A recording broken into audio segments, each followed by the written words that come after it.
Sobanukirwa imikorere y'urwego rushinzwe gukemura amakimbirane mu muryango w'abayisilamu mu Rwanda KABA, uko rukora n'uko rukemura ibibazo by'abayisilamu hashingiwe kuri Quran na Sunna. Sharia TV, ishakiro ry'ubumenyi bw'idini ya Islam. Bismillah walhamdulillah, assalamu alaikum wa rahmatullahi wa barakatuhu. Bakunzi bakurikira Sharia TV, rero nuko mubizi iyi ni Sharia TV, nge murimo kumva ni Ismail. Nuko mubimenyereye tubategurira ibiganiro bigiye bitandukanye ariko byibanda cyane ku myemerere y'idini yacu ya Islam.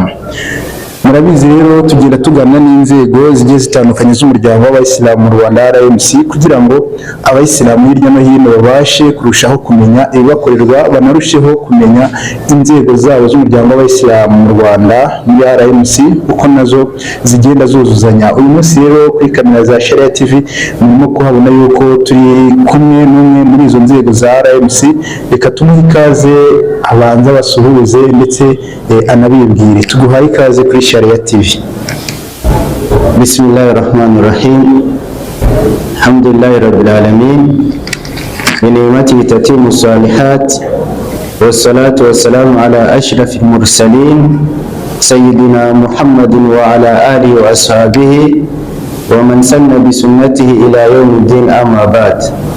Nyuma yo gushimira Imana no gusabira amahoro umukunzi wacu Muhammadin sallallahu alaihi wasallam, njyewe nitwa Sheikh Segisekure Ibrahim, nkaba ndi umuyobozi mukuru w'urwego rushinzwe gukemura amakimbirane mu muryango w'Isilamu mu Rwanda, aribwo bita mu dini ya Islam KABA. Bavandimwe rero mudukurikiye, abari hirya no hino, by'umwihariko abari imbere mu gihugu cyacu cy'u Rwanda, tutibagiwe n'abari hanze y'u Rwanda, mwabyumvishe rero yuko turimo kuganira na Sheikh Segisekure Ibrahim, akaba rero ashinzwe gukemura amakimbirane mu muryango w'abayisilamu mu Rwanda. Sheikh, akenshi iyo abantu bumvishe urwego KABA bakunda kudasobanukirwa neza imikorere y'uru rwego. Ubundi KABA ni urwego rukora ruti? KABA ni urwego rwahozeho no kuva ku gihe cy'intumwa y'Imana Muhammad sallallahu alaihi wasallam, ariko ku gihe cy'intumwa y'Imana niwe wari ushinzwe gukemura amakimbirane yabonekaga hagati y'abayisilamu y'abasahaba icyo gihe.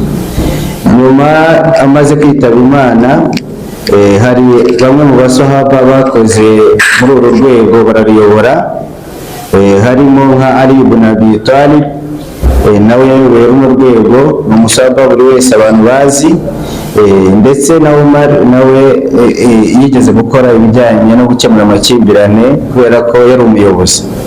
Rero uru rwego mu muryango w'Isilamu mu Rwanda rushinzwe gukemura amakimbirane ayaboneka ayo ari yo yose, haba hagati mu bayisilamu cyangwa mu nzego z'umuryango w'abayisilamu. Mu nzego za RMC habonetsemo amakimbirane, uru rwego nirwo ruhaguruka kugira ngo rubashe gukemura ayo makimbirane, cyangwa hagati y'abayisilamu, haba ku mugabo n'umugore, ndetse n'abayisilamu ubwabo ku mikoranire, ku bijyanye n'izungura, ku bijyanye n'amadeni. Ibyo byose bibonetse hakabamo amakimbirane, bagana bino rwego kugira ngo rubafashe kugira ngo ayo makimbirane abashe kuba yarangira, yakemuka. Sheikh, mwagarutse cyane ku kijyanye n'amakimbirane, ariko tuzi yuko cyane ahantu hari amakimbirane ku bigenderwaho cyangwa se kuri wa muyobozi ukemura amakimbirane hasabwa ibimenyetso. Mwebwe kugira ngo mube mwabasha kubonera inzira ba bandi bashyamiranye, mwebwe mugendera kuki? Murakoze cyane kubaza ikibazo cyiza. Mu by'ukuri no muri Islam ibimenyetso ni byo bya mbere. Umuntu utanze ikirego agomba kugaragaza ibimenyetso kugira ngo tubone icyo dushingiraho. Uko tudashingiye ku bimenyetso, icyo gihe twaba dushingiye ku bintu bidafatika. Rero hano uje gutanga ikirego tumwaka ibimenyetso, araza n'uwo baburana agatanga ikirego cye, bakaburana, tukamwaka ibimenyetso, ndetse uwo arega nawe tukamuha umwanya wo kwisobanura, ndetse no kuri ibyo bimenyetso uyu nguyu yamaze kugaragaza. Ibimenyetso rero ni ngombwa mu gihe habayeho amakimbirane, kuko ntabwo wabona uko ukemura ikibazo utabanje kugira gute kwaka ibimenyetso. Naam shehe, aba bantu mutuma ibimenyetso tumenyere yuko akenshi ahantu hacibwa imanza habaho abatangabuhamya. Mwebwe mu gukemura aya makimbirane namwe mwaba musaba abatangabuhamya cyangwa mugendera ku bimenyetso urega yabazaniye? Iyo umuntu amaze kuzana ibimenyetso tumwaka nyine n'abatangabuhamya bagomba guhamya icyo kintu. Ibyo byose biba bikubiye mu kirego kugira ngo habeho abashahidi nyine abahamya icyo kintu yuko cyabaye uko kimeze. Ibyo byose turabyaka kugira ngo ubutabera bubashe kugira gute kugaragara cyangwa gukemura amakimbirane bigendera mu murongo. Tugomba rero gukurikiza umurongo wo gukemura amakimbirane, twaka ibimenyetso ndetse dutanga cyangwa dusaba abatangabuhamya nabo baza gushimangira icyo kintu. Naam shehe, mu nshingano zanyu mubona cyane ibirego bikunda kubagarukaho cyane mukunda kwakira kurusha ibindi ari n'ibihe? Cyane cyane ibirego twakira ahangaha ni ibirego bijyanye n'abashakanye, ukuvuga ngo cyane cyane hagati y'umugabo n'umugore iyo habaye kutumvikana nyine bagana urwego kugira ngo rubafashe.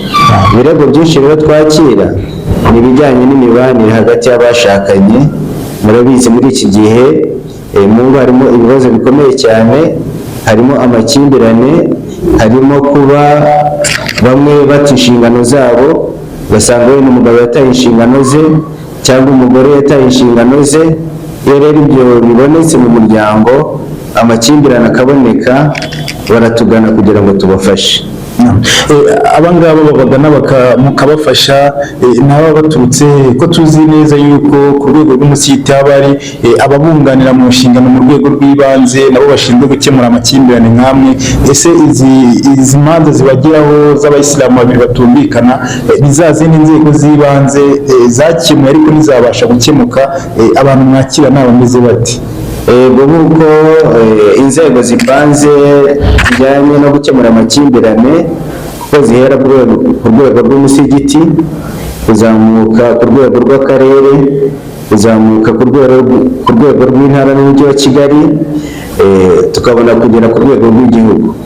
Iyo rero umuntu hagati y'umugabo n'umugore bagiranye mu makimbirane, nta n'ubwo bwa mbere babanza ku musigiti, ahubwo bagomba kubanza mu miryango yabo, kuko nabyo turabibasaba. Bakageza ikibazo ku muryango nawe ukabasha kugira gute kuba wagikemura.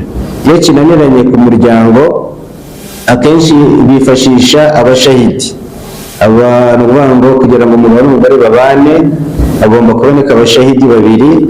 Abo bashahidi rero nabo bagira uruhare igihe bitagenze neza cyangwa igihe habaye amakimbirane, abo bashahidi nabo bagomba kujya mu kibazo cyabo. Iyo binaniranye rero biza ku rwego rw'umusigiti, nabwo bakabafasha, byananiranye bikazamuka ku rwego rw'akarere kugeza ku ntara ndetse n'umujyi wa Kigali. Ubwo iyo bivuye ahangaha nibwo bigera ahangaha, keretse iyo umuntu ageze ku rwego runaka rugatinda kumufasha, rugatinda kumuha ubutabera, ugasanga umuntu amaze nk'amezi 2 cyangwa 3 ari mu gihirahiro yaratanze ikirego, bikaza kugera ahangaha, biba ngombwa rero yuko atwandikira akagaragaza yuko wenda hari urwego rwanze kumufasha cyangwa rutabonye umwanya wo kumufasha, noneho akazamura, twebwe tukagera ko tukaba twamufasha kugira ngo ikibazo cye kirangire. Umubona ibirego mwakira ugereranije n'umubare w'abayisilamu mu gihugu dufite byose bibageraho, cyangwa hari abaca ku ruhande ntibahitemo kuba babagezaho ibibazo byabo, bakaba bahitamo kugana inzego zitandukanye za leta mu kubafasha gukemura bino bibazo byabo bigiye bitandukanye baba bafitanye? Cyane cyane murabizi yuko kugira ngo umugabo n'umugore babane bagomba kuba barashyingiranywe mu idini ya Isilamu. Twebwe rero ibibazo twakira bijyanye n'umuryango ni ibirebana no gushyingiranwa mu idini ya Isilamu. ni ukuvuga ko rero umuyisilamukazi cyangwa umuyisilamu wagira ikibazo ku bijyanye wenda umugabo yahaye umugore we icyo twita itaraka ubutane, cyangwa umugore arabona yuko umugabo yamushyize mu mfunganwa, abona yuko atagishoboye kwihanganira izo mfunganwa yamushyizemo, nawe hari igihe azamura ikirego cye akaza tukamufasha. ubwo rero aho ngaho hagati aho ngaho abatugana twebwe nibo duha serivisi, wenda hari benshi bashobora kuba batatugana cyangwa bakeya, ariko twebwe abatugana nibo tugira gute, nibo duha serivisi. Nabo twavuga ngo ni wenda n'umubare runaka w'abatatugana kubera yuko ntabwo twabimenya. mubona mu ntara zose dufite mu gihugu ari nk'igihe intara ikunda kugira ibibazo byo kutumvikana cyane cyane mu ntara y'indi dufite ndetse n'umujyi wa Kigali, umuntu ari iyihe ntara yiganje mu kugira ibibazo mukunda gukemura cyane? Wenda mu ntara zose biba birimo, ariko cyane cyane twebwe abatugeraho cyane ni abaturutse mu mujyi wa Kigali cyane cyane, ariko no mu ntara baraza, mu ntara zitandukanye, ariko benshi cyane twakira ni abaturuka hano mu mujyi wa Kigali cyane. Hari uruhare mugira mu gufasha umuyisilamu mwakemuriye n'ikibazo ntikibashe gukemuka hagati ye na mugenzi wundi, akaba yahitamo nko kugana inzira y'amategeko, hari uruhare mugira mu kumufasha kuba mwamugiriza cya kirego cye mwakemuye ntigikemuke, mukaba mwamufasha kugigeza mu nzego bireba zitandukanye za leta? Ntabwo twebwe dushobora kujya kumutangira ikirego kubera yuko yifashisha abanyamategeko bandi bakajya kumufasha, ariko twebwe wenda icyo dukeneyeho ni ya myanzuro nyine y'uko ikibazo cye cyagenze, ubwo nayo iramufasha hariya mu rukiko aba agiye, icyo nicyo tumufasha, ariko ntabwo dushobora kujya kumutangira ikirego kuko mu nzego za leta ubwo hari uko amategeko abiteganya yuko umuntu yifashisha abanyamategeko kugira ngo batange ikirego. We nibo yifashishije, wenda dushobora kumurangira tukavuga tuti wagana ahangaha, wagana runaka ibyo bikoramo, akaba yagira gute yagufasha. Twebwe rero twabikira kuri we kuba twamuhaye imyanzuro ashobora kwifashisha nko gutanga gihamya yuko na hano yahageze ikibazo yakigaragaje nuko cyakemutse. Mwatubwiye ibyo mugenderaho kugira ngo mube mwabasha gukemura ikibazo kiri hagati y'abayisilamu babiri bashyamiranye, munatubwira yuko umugabo watanze itaraka cyangwa se umugabo wifuza kuba yatandukana n'umudamu we mu rwego rwa kisilamu bagomba kuba barasezeranye ku rwego rw'idini.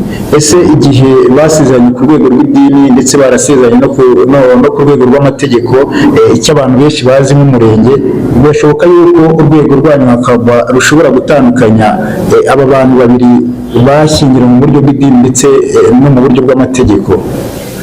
Ku bijyanye n'amategeko y'idini twebwe tureba, kuko iyo umuntu aje atugana yaba ari umugabo cyangwa ari umugore, tumwaka seritifika y'idini yo gushyingiranwa. Iyo niyo tubanza kumwaka kugira ngo turebe koko yashyingiranywe mu dini ya Isilamu. Twebwe rero icyo dukemura cyangwa icyo tudiringa nacyo ni icyo kijyanye no gushyingiranwa mu dini ya Isilamu.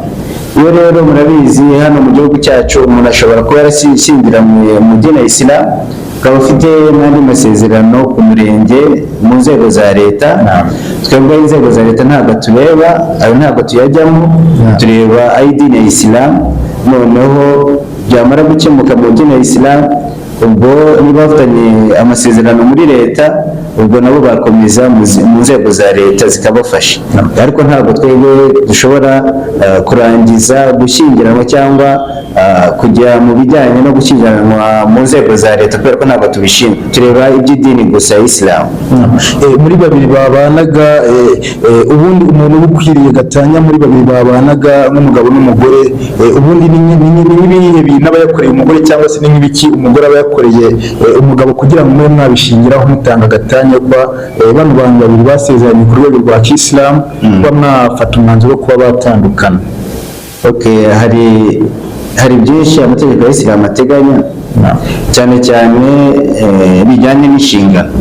Buriya umugabo afite inshingano ze muri Isilamu zo kuba agomba kwita ku muryango we, kubashakira ibyo kurya, kubashakira aho gutura, kubambika, mbese kubaha ibibafasha byose mu buzima. Izo ni inshingano z'umugabo.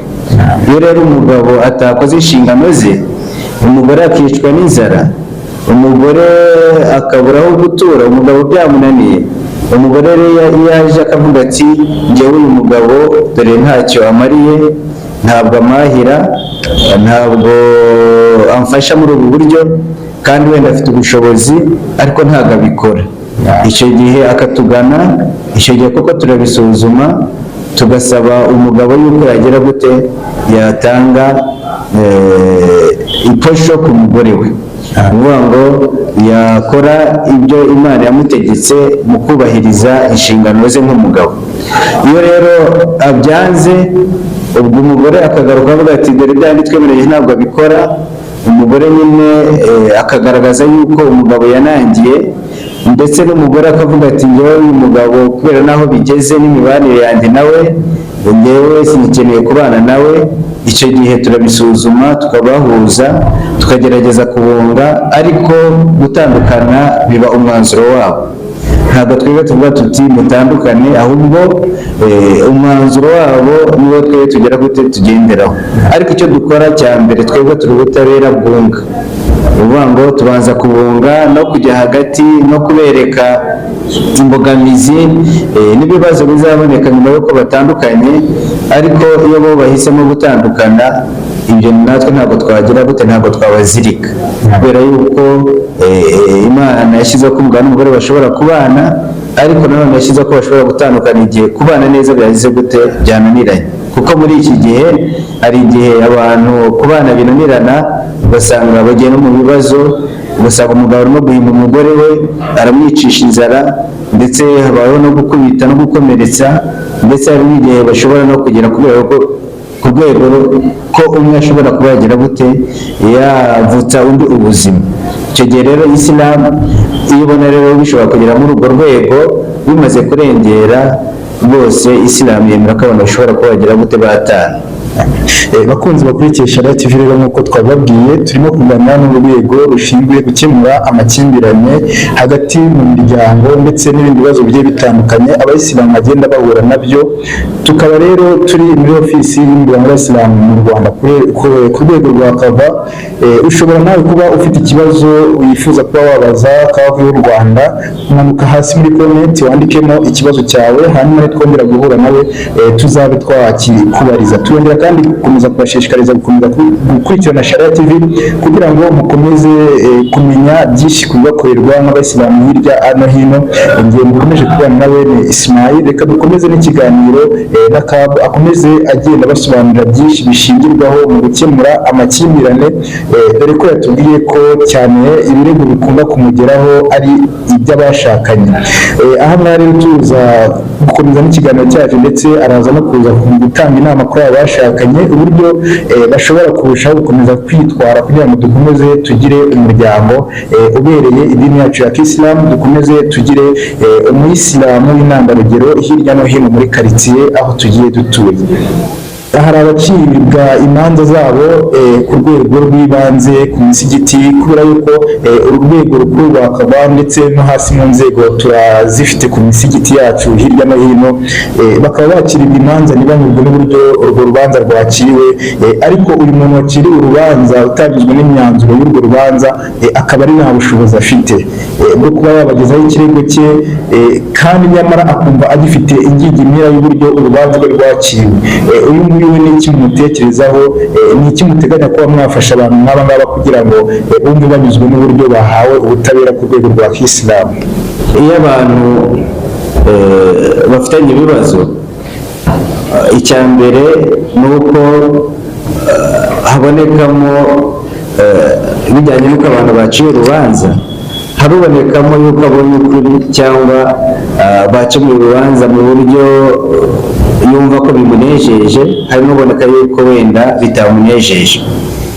Icya mbere rero tugomba gusuzuma ni ugusuzuma uko abo bantu cyangwa baca urwo rubanza uko baruciye, ibimenyetso bagendeyeho, ndetse n'abatangabuhamya tukabisuzuma tukareba yuko koko ibyo bashingiyeho ari ukuri, kuko hari igihe umuntu nanone aba nta kuri afite ariko azi kwisobanura cyane ndetse azi no kuvuga kurusha mugenzi we, yanatsindwa ntabyemere, ibyo bibaho.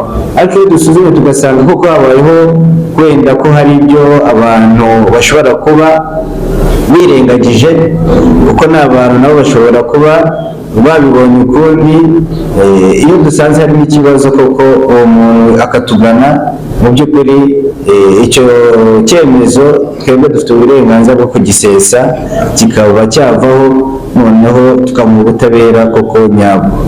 Rero ibyo niko kazi kacu, niko dushinzwe. uwo ari we wese ushobora kuba yahutazwa cyangwa bashobora kuba bamuha imyanzuro itamunyuze cyangwa yo kuba baherereye ku rundi ruhande ntibamufashe nk'uko bigomba, rwose kutugana icyo dushinzwe yatugana tukamufasha nta kibazo. nk'umuyobozi mufite abayisilamu mu nshingano, ubundi abantu babiri babana n'umugore n'umugabo, ubundi bakwiye kwitwara gute kugira ngo amakimbirane tubona hato na hato mu miryango ndetse n'ibirego bimwe na bimwe by'imibanire bibageraho kugira ngo birusheho kugabanuka, ubundi aba bantu bakabanye gute? Murakoze cyane, icyo ni ikibazo cyiza. Mu by'ukuri Imana idutegeka nk'abagabo kubanira neza abagore bacu. Nanone intumwa y'Imana Muhammad sallallahu alaihi wasallam yaravuze iti khayrukum li ahlihi wa ana khayrukum li ahli, ngo umwiza muri mwe ni wa wundi mwiza ku muryango we, nanjye ndi mwiza ku muryango wanjye. Bisobanuke neza ko ubwiza bw'umuntu butangirira iwe, butangirira ku mugore we, butangirira ku mwana we, butangirira ku babyeyi be, mbese bari umuryango bose bamuzungurutse, bariya nibo agomba guheraho agirira neza mbere y'uko yibuka akajya ku bandi. Rero imibanire hagati y'umugabo n'umugore mu by'ukuri kubera ko ibamo ibibazo bikomeye cyane cyangwa bitandukanye, njye mbona yuko impamvu zibitera ni nyinshi. Icya mbere, hari igihe umugabo n'umugore babana ariko ntibahuze, bitewe n'uko umugabo afite ukuntu yarezwe n'umugore afite ukuntu yarezwe, buri wese yararerewe iwabo afite imico itandukanye n'iya mugenzi we. Aha ngaha rero iyo umugabo ashatse umugore agasanga wenda hari ibyo badahuza batumvikanaho, Isilamu isaba yuko bihanganira. Umugabo agomba kwihanganira umugore we, n'umugore akihanganira umugabo, kubera yuko ntabwo umugabo agomba kuba copy paste y'umugore, n'umugore ntabwo agomba kuba copy paste y'umugabo. Iyo rero buri wese afite ibitekerezo bye, bagomba kwihanganirana, umugabo akageraho atakihanganira umugore, n'umugore akihanganira umugabo. Kandi nanone mu kubana hagomba kuba hari ibyo umuntu yirengagiza. Umugabo hari ibyo agomba kwirengagiza kugira ngo abashe kubana n'umugore we, n'umugore hari ibyo agomba kwirengagiza kugira ngo abashe kubana n'umugabo, kubera ko ugenzuye akantu kose ukabona yuko kaguteye ikibazo, icyo gihe rwose umuntu nawe ni umuntu, ntabwo ari umumarayika, umuntu yakosa. Kandi umugabo nanone ntibivuze yuko umugabo yicara hariya ntafashe umugore we, kuko intumwa y'Imana Muhammad sallallahu alaihi wasallam muri hadisi ya Aisha baramubaje bati intumwa y'Imana yabaga iri mu rugo yakoraga iki? Aravuga ati intumwa y'Imana yabaga irimo gufasha abantu biwe. Intumwa y'Imana yozaga inkweto ze, yamesaga imyenda ye, yakoraga akazi ko mu rugo afasha umugore we. Ntibivuze rero ko umugabo adashobora kuba yafasha umugore we igihe abona koko umugore afite akazi kenshi. Bivuze yuko umugabo adashobora kuba yafata umwana we akamwoza igihe umugore arimo guteka. Ni ukuvuga ngo rero imibanire rero isaba kwihanganirana ndetse no gufashanya no kuzuzanya, ndetse no kumenya yuko mugenzi atari umumarayika, ashobora gukosa, ariko iyo abantu bashaka kubana bareba ibyiza cyane kurusha uko bareba ibibi, kuko umuntu ashobora gukosa rimwe, umuntu akabona yuko yakoze sakirirego, ariko buriya ikosa rimwe ntabwo rikuraho ibyiza igihe umugore agukorera, cyangwa n'umugore ntabwo yabona ikosa rimwe ry'umugabo ngo rikoreho ibyiza igihe umugabo azira gute amukorera. Rero abantu bareba ibyiza kubera yuko ibyiza ari byo biba ari byinshi, ibi biba ari bikeya. Ntekereza rero ko ku bana icya mbere abantu bagomba kwifashisha ni ukwihangana ndetse no kwihanganirana. Icyo ni ikintu cya mbere. Ikindi kugirana impuhwe ndetse kumva yuko mugenzi wawe ugomba kumubabarira. Ikindi kubabarira kuvuga yuko mugenzi wawe yakosheje ukumva ko utamuha imbabazi ntabwo ari byo, ugomba kumubabarira kubera ko natwe dukosereza Imana kandi tugasaba imbabazi. Rero umuntu udashobora guha imbabazi mugenzi we ntazahiteze ko n'Imana izagera nawe izazimuha. Kubabarira nabyo ni ngombwa mu mibanire, ndetse ni byinshi cyane bishobora gutuma abantu bagirana amakimbirane. Impamvu ni nyinshi, ariko icya mbere ngiye mbona umugabo yakora cyangwa umugore yakora nuko agomba kumenya mugenzi we babana, akamwiga, akamumenya, akamenya icyo akunda, akamenya icyo yanga. Buri wese akagenda muri uwo murongo avuga ati niba akunda iki nzajya kimukorera, ariko nawe niba yanga iki reka ngerageze kukirinda kugira ngo abantu babashe kugera bate ku bana, babashe no kurera abana babo, kubera yuko amakimbirane mu rugo akenshi aba victime n'abana. Iyo umugabo n'umugore batangiye kuryana, iyo umugabo n'umugore batangiye gushyamirana, usanga yajemo guhimana. Ugasanga umugabo yanze kwishyura minerivare y'abana kubera ko afite ikibazo n'umugore. Ugasanga rero abana babaye victime.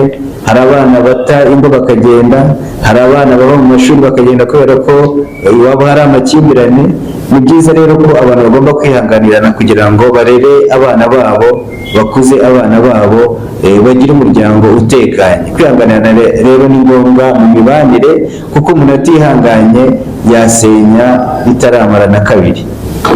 Mu nama mutanze mugarutse ku mirimo intumwa y'Imana yakundaga gukora, ati yakundaga kwibisira inkweto, rimwe n'imwe yacishagamo n'indi mirimo yo mu rugo. Ariko ahangaha akenshi dusanga rimwe na rimwe hari igihe aho abantu batuye, by'umwihariko abaturanyi babo akenshi aribo bagira uruhare mu kuba bano bantu bashyamirana. Kuba hari umuturanyi ushobora kubona umugabo arimo kuba yafasha umudamu we koza ibyombo, arimo yafasha umudamu we kuba yamufasha kurera abana, ariko akaba wa muturanyi nyine akita nk'ikigeragezo, uribone umugabo ari gukora ibi, akaba yakwiza nk'inkuru ku gasozi akavuga ati umugabo runaka yarozwe ntiganzwa, kuko arimo gukora ya mirimo y'ubufatanye mu rugo n'umugore we kugira ngo hakomeze haboneke ituze n'urukundo mu muryango. Uyu muryango ni gute wakitwara kuri uyu muryango? By'umwihariko reka twere kureba ku rwego rw'idini yacu nka Isilamu. Noneho aturanye n'umuntu utari umuyisilamu, niwe uvuga ibyo ngibyo, yamwitwaraho gute kugira ngo akomeze abungabunge ubumwe bw'umuryango we, ndetse anakomeza abungabunge urukundo mu muryango we? Urakoze. Ntekereza iyo umuntu akora ikintu cy'ukuri kandi agakora ikintu gikwiye, ntabwo agomba guteshwa umurongo wenda n'amagambo y'abantu. Ni ukuvuga ngo urugero, niba wowe urimo kuhagira umwana wawe, si inyungu zawe, si inyungu z'umwana wawe. Ese uzakurinda ko uhagira umwana wawe, wowe ngo niba uzaba ufite ikibazo ntabwo ari uzaba ugifite. Niba wafashije umugore wawe, umuntu akaza akakunenga, niba ufite ikibazo ntabwo ari ugifite. Niyo ntekereza rero ko iyo umuntu agira neza, akora neza, ntabwo yita ku magambo y'abantu, kubera yuko mu bantu hari abaguca intege, hari abaza bakagushyigikira, hari n'abaguca intege. Rero wowe wita ku cyiza urimo gukora, naho iby'abantu ukagira gute ukabyirengagiza. Kuba mubanira neza byo ni ngombwa, nta gihe umuntu akuvuze nawe ugenda umuvuga, cyangwa ngo bigutere umujinya ngo ugende urakaye, mbese wange kumuvugisha, mutangiye kugira ngo akibane n'abaturanyi, kandi muzi yuko Isilamu noneho dutegeka kugira gute kubanira neza abaturanyi bacu. Rero iyo umuntu umenye ko ari ikigeragezo kuri wowe, ugerageza kwitwararika kandi ukamubanira neza, wenda yazahinduka. Kugira ngo dufite inyigisho nyinshi dukora ku ntumwa y'Imana ku bijyanye n'ibigeragezo by'abaturanyi. Uwazaga akaza agashyira umwanda ku muryango w'intumwa y'Imana, intumwa y'Imana yabyuka agiye gusengesha iswala ya subuhi, agasanga hari umwanda imbere y'umuryango, akawukuraho akajya kuwushyira aho umwanda ugomba kuba uri, yarangiza akajya gusarisha abayisilamu. Ariko igihe kimwe yaje kubyuka asanga wa mwanda ntabwo uhari. Intumwa y'Imana ivuga ati umuntu ashobora kuba yarwaye, yamaze gusari alfajiri ajya kumusura, akomanze wa mugabo aravuga ati Muhammad yamenye yuko narwaye nanjye aje kwihimura kubera ko namugiriraga nabi, ariko nyuma y'Imana yinjira aramubwira ati mugenzi wanjye muvandimwe buri gitondo wazaga kunsura, ariko uyu munsi nabyuze nsanga ntabwo wansuye, nibaza ko warwaye none nje kugusura. Urumva ko iyo niyo dawa nziza byatumye wa mugabo aba umuyisilamu. Rero iyo umuntu agukoreye ikibi ukamukorera icyiza buriya gishobora kumukosora. Ntekereza ko Isa alayhi salam yigeze gucaho ari kumwe n'abantu be, abigishwa be, baca ku bantu babi baravuga bati ikibi, bashaka kuvuga Isa alayhi salam ari we Yezu Kristo, baravuga ati ikibi. Isa arababwira ati icyiza, we abita ko ari beza, ukabona ubwo we bamwise ko ari mubi. Barangije bari kuvuga ati kuki barabona kwise ikibi bakwise umuntu mubi wowe ukabita ko ari beza ni ukubera iki? Arababwira ati buri wese atanga icyo afite, nubwo ngewe ndi umuntu mwiza azatanga ibyiza, ariko none bariya batarabona beza bazatanga ikibi nyine. Ni ukuvuga ngo ntabwo umuntu mubi yatanga icyiza, ariko mwiza agomba gutanga icyiza, kubera yuko ntabwo umuntu yanga gutanga icyiza kubera ko bamukoreye ikibi. Nanone umwe mu bagabo wigeze kugenda aca munsi y'igiti asanga ikinyoni cy'icyanira cyahaguye cy'icyana, arangije aragiterura, uko agiterura kikamuruma, kiza kumukomeretsa, atangira kuva amaraso, ariko aza kugifata agikura aho ngaho agishyira mu cyari kiri. Arangije ku ruhande hari umugabo aravuga ati niko wa mugabo uzi ko uri umusazi, nta bwenge ugira, icyo kinyama kugira ngo kirinde kugukomeretsa yirukire ko kigendera.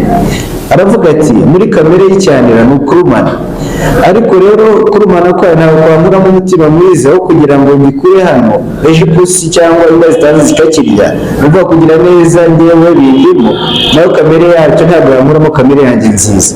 Uvuga ngo rero usanga ufite kamere nziza, usanzwe uri umuntu mwiza, utanga icyiza, ntabwo abantu bakuvuga nabi ngo ureke gukora cya cyiza bagomba gukora, ntabwo abantu bakuvuga nabi ngo ureke gukorera abana bawe cyangwa ureke gukorera umuryango cyangwa umugore wawe, ntabwo ari byo.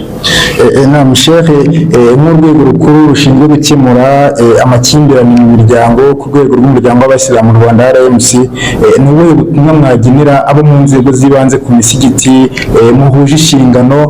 Gira ubutumwa bagenera.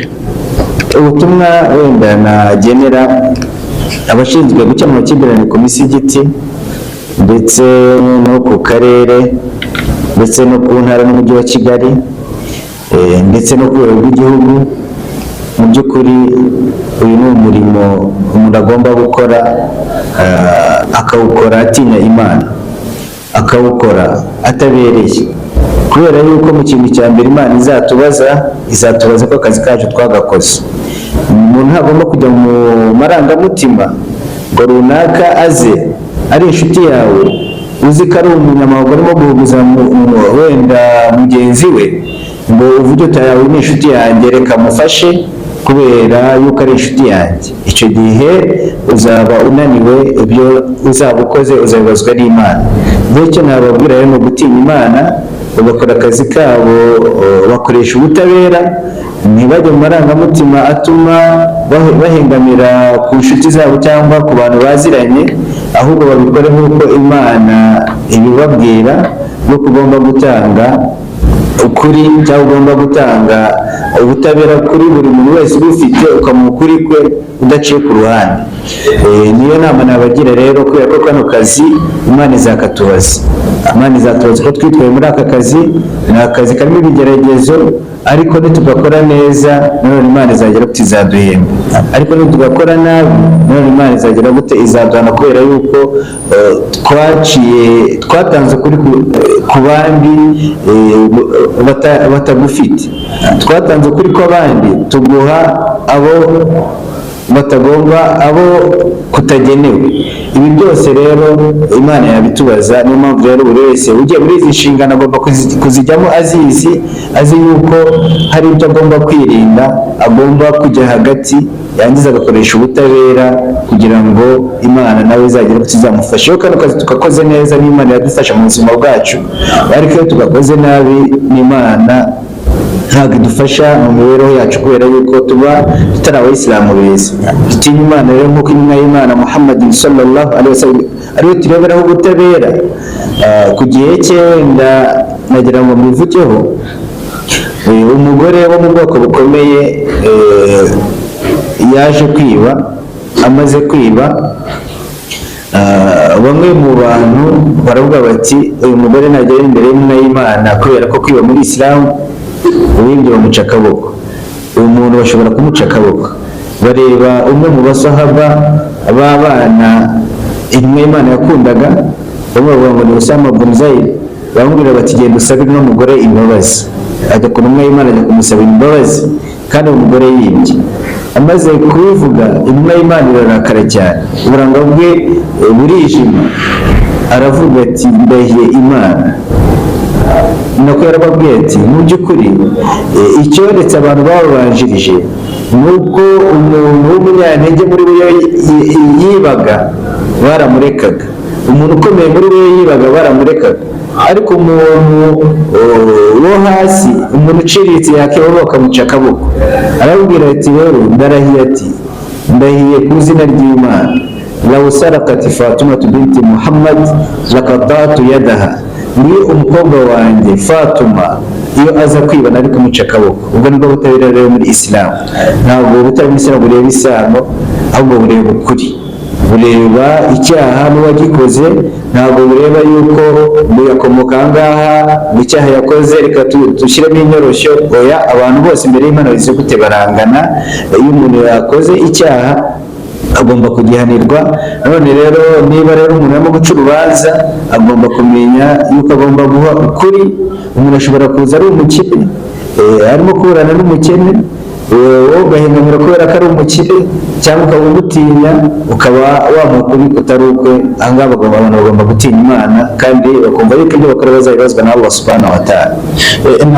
Muri urwego rushinzwe gukemura amakimbirane mu miryango nk'uko twabibonye, urwego rukuru rwa Qadha ku rwego rw'umuryango w'Abayisilamu mu Rwanda RMC, ariko n'ubundi bibazo mukemura n'iby'Abayisilamu hirya no hino mu gihugu.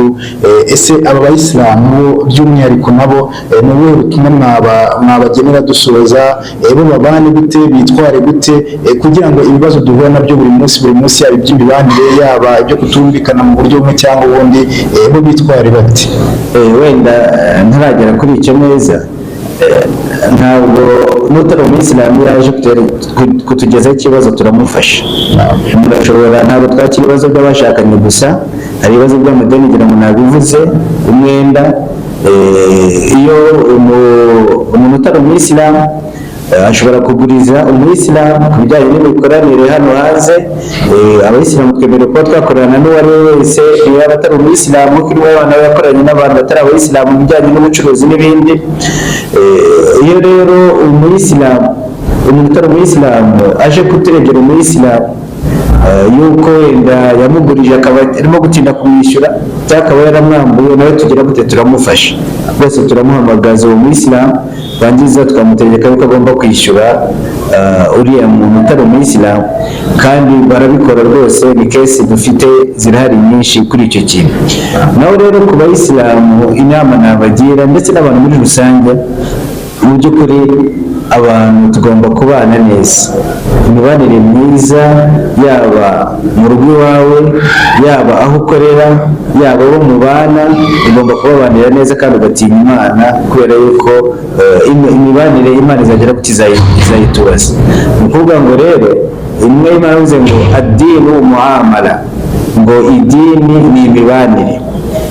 Kuba wasari ugafunga ugakora ibikorwa byose arkanul Islam, inkingi z'Islam ukazikurikiza, ariko ukaba ufite umuco utari mwiza wo kubanira abandi nabi, ushobora kutabona ijuru. Muri hadithi y'Imana yabivuga cyane. Hari umugore ugiye gukora hija, arangije usibye no kubanira umuntu no kubanira nabi inyamaswa, ushobora kujya mu muriro. Uwo mugore ugiye gukora hija asiga, yari afite ipusi, injangwe, ayisiga mu rugo, arayifungirana, ntiyasigira ibyo kurya. Agarutse asanga yarapfuye, Imana imwandikira umuriro, kabone n'ubwo yaravuye gukora hiji, yaravuye gukora hiji ya gatanu, kuko uyu muntu yakoze ikintu kibi, yabaniye neza yabaniye nabi inyamaswa, Imana igira gute iramuhana. Ukibaza uti rero niba Imana itari guhana umuntu kubera ko yabaniye nabi inyamaswa, mbese nubanira umuntu nabi noneho uzahanwa bigeze hehe? Nanone muri hadisi hari umugabo urimo kugenda agira inyota, agera ahantu asanga hari iriba, amanuka mu iriba anywa amazi, asohotse abona imbwa irimo kwahagira, irimo kurya icyondo kubera inyota. Aravuga ati iyi mbwa yagezweho n'ibyo nanjye byari byangezeho, yagezweho n'inyota nanjye nari mfite. Arangije amanuka mu iriba, akoramo urukweto rwe, avoma amazi iranywa, Imana imwandikira ijuru. Umubare ibyaha yakoze imwandikira iki? Imwandikira ijuru. Urumva rero, niba rero umuntu Imana imuha ijuru kubera ko yagiriye neza inyamaswa, wagira neza umuntu, Imana yamuha ijuru ringana iki? Icyo nasaba rero nuko tugomba kubanira abantu neza, yaba abaturanyi, yaba imiryango yacu, abaturanyi, aho dukorera, buri wese ufite ikibazo ukagerageza kumufasha. Buriya isi yacu yaba nziza, buri wese yitaye ku kibazo cya mugenzi we, ukagerageza gufasha mugenzi we. Muri iki gihe ibibazo bisigaye bikomeye cyane, usanga umuntu atita ku babyeyi be, usanga umuntu atita ku muryango we, abana be ntabwo ashaka kubigisha, abana ntabwo ashaka kubafasha, abo mu muryango we bashije ntashaka kubafasha, ugasanga ari ibibazo bafite. Ariko nitugarukira Imana, abantu bagatinya Imana, bakumva yuko abantu bose tuzababazwa, usibye Imana izakubaza umuturanyi, izakubaza uwo mukorana, izakubaza n'uwo muzahura mu muhanda, igihe utamuhaye ukuri kwe, Imana izabikubaza. Abantu rero imibanire ni ngombwa. Buriya iyo abantu bamaze kubana neza, cyane cyane isi igenda iba nziza ariko ihereye mu rugo iwawe. Nihaba hatunganye, hamaze kugira umutekano uzimukira ku muturanyi, uzasanga umudugudu wose wagize umutekano kubera ko abantu bamaze kumva ibijyanye n'umutekano no kubana n'abandi mu mahoro. Ibyo rero tugomba kubisakaza nk'abayisilamu kubera ko nibwo butumwa bwa Kisilamu. Murakoze. Bakunzi bari badukurikiye rero hirya no hino, nk'uko nabibabwiye, iyi ni Sharia TV, nge muri kumwe nawe ni Ismail bin Musa. Twababwiye yuko rero tugana n'inzego zigiye zitandukanye z'umuryango w'abayisilamu mu Rwanda kugira ngo barusheho gusobanurira umuyisilamu hirya no hino ahari ibimukorerwa, kandi murabizi yuko tunabategurira inyigisho zigiye zitandukanye mu rwego rwo gukomeza kuzamura imani n'ubumenyi bw'abayisilamu hirya no hino. Dukomeze rero tubane na gahunda za Sharia TV, kandi turabashimira cyane kuba mwemeye kuduha ikaze n'ikiganiro cyiza tugiranye, kandi tunabifuriza ishya n'ihirwe mu mirimo mwatorewe ndetse n'abandi bayobozi b'umuryango w'abayisilamu muri rusange. Murakoze. Nanjye reka mbashimire kuba mwafashe n'umwanya wanyu kugira ngo muze tuganire ku bijyanye no gukemura amakimbirane mu muryango w'abayisilamu mu Rwanda. Reka tubashimire kandi Imana iki gikorwa mukoze muzagisange ku minzani y'ibyiza byacu. Tunabifuriza yuko mwazajya mugaruka rwose, hano ni iwanyu. Igihe muzumva mushaka kugira ngo tuganire, hari ibyo mushaka gusobanuza ku bijyanye n'ubutabera, rwose turi tayari,